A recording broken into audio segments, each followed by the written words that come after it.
Hi, my name is Angelina Lopez. I'm a CCP student at Kent Salem. I attend Wellsville High School, and after I graduate, I plan to continue attending Kent Salem for nursing. So this is my sociology project. It's about environmental justice in healthcare. This focuses on the negative impacts that climate change has on human health and the ways that we can further implement climate-conscious actions into healthcare. It's very important because it impacts both human health and the rate of climate change. So here's my literature review. My first source discusses the impact that global warming has on health and disease. My second source describes the effects that exposure to air pollution can have on respiratory diseases.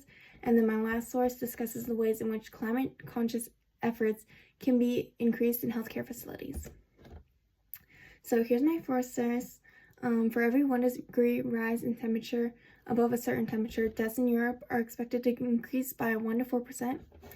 That's quite a lot, especially looking at the whole globe. That's just Europe. So there would likely be a rise in the spread of disease, since a lot of diseases are linked to temperature. So climate change may worsen existing health problems and their symptoms. That would impact a lot of people. My second source talks about the effects of exposure to air pollution on respiratory diseases.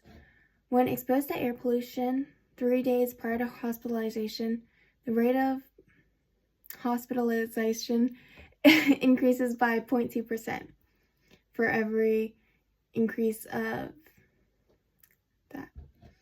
It is believed that the rate of mortality increases by 1.8% for every increase in O3 the day before. So this is looking at COVID. That's a lot. This is talking about the solutions to increase climate consciousness in healthcare. So you can switch to gas capturing technology and anesthetics, switching to carbon-friendly food supply options, so like in the cafeteria, reducing the amount of single-use plastics. So, you need a lot of sterile instruments in hospitals, but increasing like hand washing to decrease gloves could decrease plastics. And even just looking at the picture, there's a lot of single-use plastics in there, so I want to decrease those. Looking at my methodology, I use secondary data analysis. The limitations, it can be less fit for my project-specific needs, and there's less quality control. So just gotta look out for that. I did use multiple sources, so hopefully that will prevent these. Here's my results. These are just some,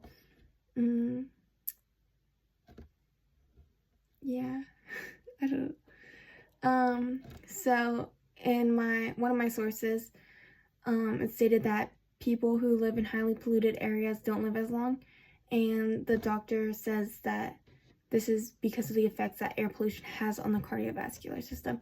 And then that's continued into the second point, where it talks about how fine particulate matter can penetrate the lungs, and that's very harmful, and increases both hospitalizations and mortality rates. That's really a lot.